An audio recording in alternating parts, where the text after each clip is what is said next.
What if the universe is not on your side? What if nature, life, and even the wisest sages aren't loving parents watching over you? That sounds cold, but Lao Tzu says that's exactly where your freedom lives. Chapter 5 of the Tao Te Ching delivers one of the most uncomfortable truths ever written, and one of the most powerful. The quote, "Heaven and earth are not benevolent, they treat all things as straw dogs.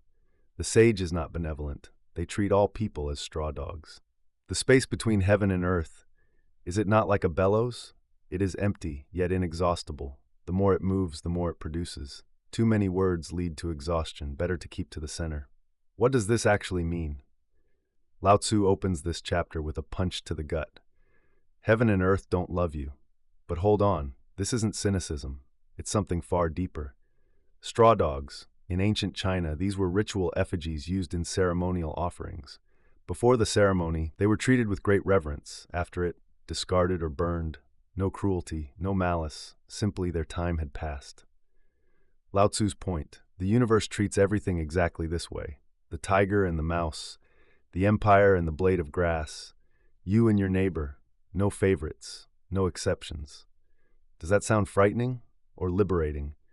Think about how much of your suffering comes from the feeling that this isn't fair, I don't deserve this, I've earned better. These aren't bad thoughts, but they're built on the illusion that the world owes you love. The world owes you nothing, and that is precisely what makes it beautiful. Next comes the image of the bellows. The space between heaven and earth is empty, and yet that emptiness is inexhaustible. The more it moves, the more it gives. This is the nature of the Tao, not because it's full, but because it's open. And the final insight, too many words lead to exhaustion. Words, explanations, justifications, analysis, all of it drains you. Better to stay in the center, in silence, in balance. How to apply this? In relationships, stop expecting the other person to be fair by your definition of that word. They have their own nature, their own logic, their own orbit. When you accept this, you stop taking offense, and you begin to actually see the person as they are. In work and business, the market is not kind. Algorithms are not fair. Clients don't owe you appreciation. The moment you stop demanding that reality be nice to you, you start working with it, clearly, coolly, effectively. In your inner life, notice how much energy you spend on words, internal monologues, self-justifications, regrets, replaying old conversations. Lao Tzu says, keep to the center.